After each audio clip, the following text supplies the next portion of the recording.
जरा सोचो, तुम इतने खूबसूरत हो जाओ कि घर से बाहर निकलते ही लड़कियों का जमावड़ा लग जाए और तुम्हारी खूबसूरती को संभाल पाना उनके बस की बात ही न हो। कुछ ऐसा ही होता है हमारी आज की कहानी में। कहानी की शुरुआत होती है मांस परिवार से, जो पिछली कई पीढ़ियों से दुनिया के सबसे खूबसूरत इंसानों में से एक माने जाते हैं। लोग उनकी सुंदरता की वजह से उन्हें बेहद पसंद करते हैं और यही उनकी कमाई का तरीका भी था।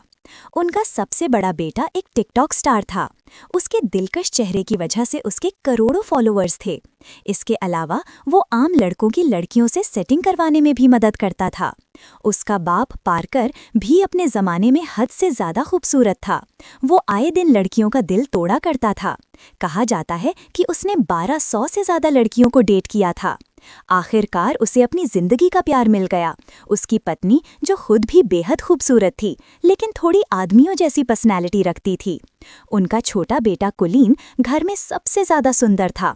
थोड़ा कम सुंदर होता तो हर बार बाहर निकलने पर उसके पीछे लड़कियों की भीड़ ना पड़ती। उसके सुंदर चेहरे की एक झलक देखते ही लड़कियां पागल सी हो जाती। किसी की नाक से खून बहता तो कोई अपने बाल नोचकर इधर उधर कूदने लग जाती। नतीजा ये हुआ कि कुलीन की आज तक किसी लड़की से बात तक नहीं हो पाई थी। वो ज्यादा बाहर नहीं जाता था और अब तक घर से ही पढ़ रहा था। कुलीन के पास अपनी मछली के अलावा बात करने के लिए कोई भी नहीं था। वो अकेला ही पत्ते खेलते हुए मछली से बातें करता रहता। उसके इस बर्ताव से उसके परिवार को काफी चिंता हो रही थी। ओकिस कई बार उसे सुंदर लड़कियों की तस्वीरें दिखाकर पंप देता कि जा भाई, दुनिया में लड़की लड़की पटा, क्या कर रहा है तू।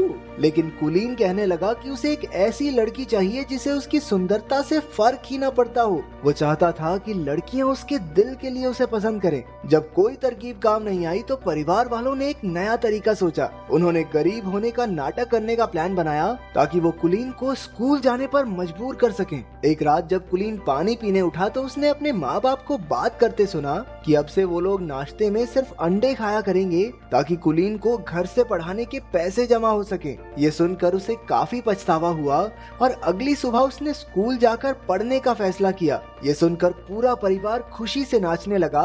लेकिन फिर कुलीन ने कहा कि मैं तो सिर्फ लड़कों के स्कूल में जाऊंगा। बाकी सबका मूड थोड़ा खराब हुआ, लेकिन फिर भी वो मान गए कि कम से कम घर से बाहर तो निकलेगा ये। स्कूल के पहले दिन ओकिस उसे बाइक पर छोड़ने गया, लेकिन बाइक से उतरकर भी कुलीन हेलमेट पहनकर ही चला गया। उसने पूरा दिन हेलमेट पहनने की सोची ताकि किसी का ध्यान उसकी खूबसूरती पर ना जाए, लेकिन हुआ एकदम उल्टा, क्योंकि हेलमेट की वजह से सारे बच्चे उसे ही देखने लगे। उसे परेशान करने सिडी नाम का एक लड़का और उसके चेले आ गए। जब टीचर आई तो उसने कुलीन को हेलमेट उतारने को कहा। ना चाहते हुए भी कुलीन को अपना हेलमेट उतारना पड़ा और सबने उसका दिलकश चेहरा देख लिया। इसके बाद तो टीचर सीधा हॉस्पिटल में पहुंच गई, क्योंकि कुलीन को देखते ही उसकी सांसें थम गई थी। कुलीन सीधा घर की ओर भागा, लेकिन बदमाश लड़कों ने उसे रास्ते में ही पकड़ लिया। उसे स्टोर रूम में लाकर वो लोग सुपर हीरोज की तरह अपनी पहचान बताने लगे। ये तीनों पिछले 3 साल से स्कूल में पढ़े थे, क्योंकि सिडी को बस बीबीएम स्कूल की सबसे सुंदर लड़की अमेंडा के साथ ही पार्टी में जाना है। अमेंडा सिर्फ सुंदर लड़कों की बात ही सुनती है, इसलिए उन्होंने कुलीन को अपना डाकिया बनाने की सोची। फिर उन्होंने कीबो नाम के एक शरीफ लड़के को धमकाकर उसका साथी बना दिया।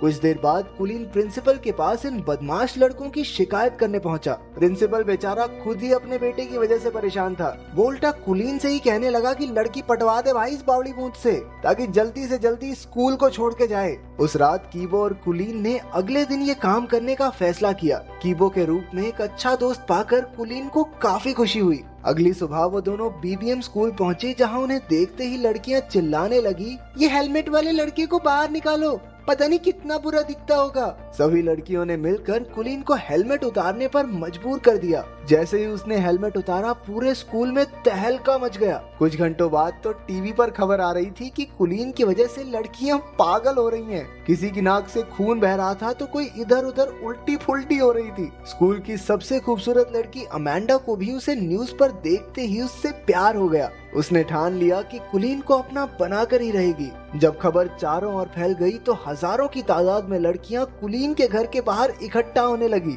उसके परिवार वालों ने घर में एंट्री के लिए टिकट बेचकर पैसा कमाना शुरू कर दिया। जब कुलीन ने छिपकर ये सब देखा तो उसे समझ आया कि उसके परिवार ने ही उसका इस्तेमाल किया है। जब उन्होंने उसे कॉल करके घर पर वापस बुलाया तो कुलीन ने लौटने से साफ इनकार कर दिया। और तो और इतनी सारी लड़कियों की वजह से अपनी मछली की बुरी हालत देखकर उसका दिल और टूट गया। अब वो एक बिल्डिंग की छत पर उसे ढूंढ रही लड़कियों से छुपता फिर रहा था। अचानक एक लड़की ने पीछे से आकर कहा, छलांग वलांग मारने का तो प्लान नहीं है ना तुम्हारा?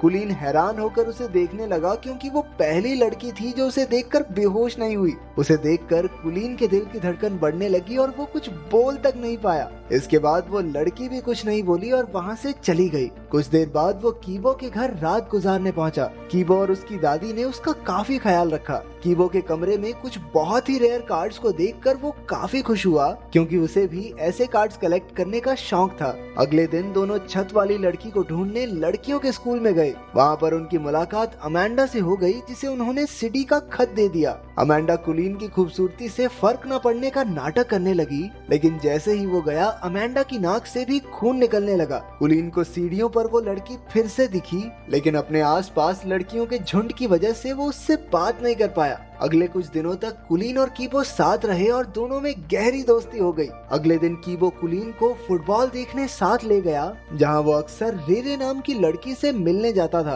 कीबो इस लड़की को बेहद पसंद करता था। मैच के बाद कुलीन की नजर अचानक उस छत वाली लड़की पर पड़ गई। वो तो बस उसे देखता ही रह गया। तभी कीबो ने आकर उन्हें मिलवाया और कहा कि उसका नाम रेरे है। तब जाकर कुलीन को पता चला कि कीबो भी इसी लड़की को पसंद करता है। रेरे और कीबो काफी अच्छे दोस्त थे और उन्हें साथ देखकर कुलीन को जलन होने लगी। वो रात को ठीक से सो भी नहीं पाया, क्योंकि उसे समझ नहीं आ रहा था कि वो करे क्या। आखिरकार उसे याद आया कि उसका भाई ओकिस भी तो लव गुरु है, उससे मदद मांगनी चाहिए। अगली सुबह कुलीन को अपने सामने देखकर ओकिस की तो आंखें भर आई। वो कुलीन को लड़कियों से बात करने में कब से मदद करना चाहता था। अब तक कुलीन ने अपने परिवार को भी माफ कर दिया था, क्योंकि अगर वो बाहर न जाता तो रेरे से उसकी मुलाकात भी न हो पाती। फिर दोनों भाई सामान लेने गए, जहां ओकिस ने बताया कि कुलीन उस लड़की को कैसे पटा सकता है। कुलीन ने बिल्कुल वैसा ही किया, लेकिन उसे एहसास हुआ कि वो रेरे को उतना नहीं जानता जितना कीबो जानता है। लेकिन वो फिर भी हार नहीं मानना चाहता था। एक दिन अमेंडा ने लड़कों के स्कूल में आकर कुलीन को अपने जन्मदिन की पार्टी का न्योता दिया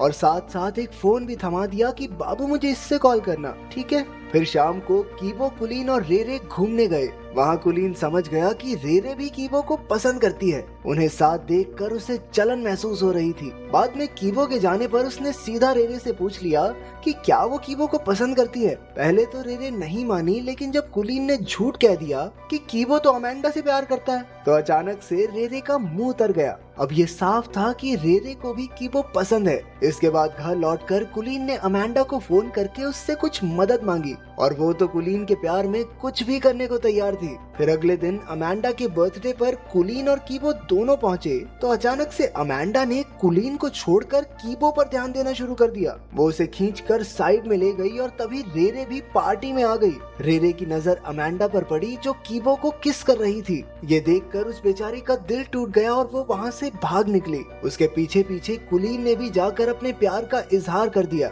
रेरे ने जवाब दिया कि वो तो उसे सिर्फ दोस्त ही समझती है। तो कुलीन ने अपने इकलौते दोस्त को धोखा भी दिया और लड़की भी नहीं मिली। अरे इससे बुरा और क्या होगा। उधर सिडी और उसके चेलों ने भी कीबो और अमेंडा को किस करते देख लिया और उन्होंने गुस्से में कीबो की जमकर धुलाई कर दी। कुलीन दूर खड़ा देखता रहा, लेकिन कीबो को बचाने की उसकी हिम्मत नहीं हुई। बाद में वो कीबो को घर ले आया। अपने दोस्त को दर्द से कराहता देख कुलीन को एहसास हुआ कि उसने बहुत बड़ी गलती कर दी है। उसे अपने किए पर बहुत पछतावा हो रहा था और आखिरकार उसने सारी कहानी कीबो को बता दी। इस धोखे से कीबो हैरान रह गया। वो कहने लगा कि अगर उसे पता होता कि कुलीन भी रेरे को पसंद करता है तो वो खुद ही पीछे हट जाता, लेकिन कुलीन के दिए धोखे के बाद से वो उसका दोस्त बनकर नहीं रहना चाहता। कुलीन पूरे 1 महीने बाद घर लौटा। उसने किसी से बात नहीं की और खुद को कमरे में बंद कर लिया। उसे अपने दोस्त की बहुत याद आती थी। घर पर उसकी माँ ने उसे उसकी मछली दी, जो एकदम सही सलामत थी।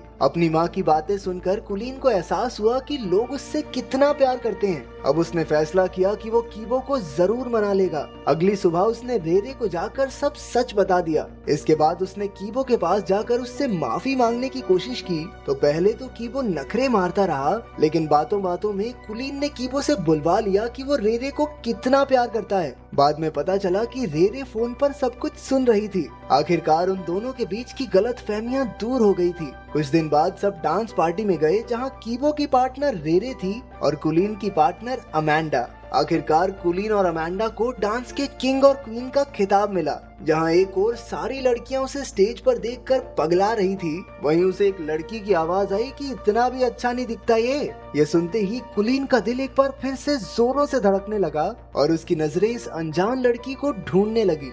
तो अगर एक दिन के लिए तुम इतने खूबसूरत हो जाओ तो तुम क्या करोगे, कमेंट्स में जरूर बताना।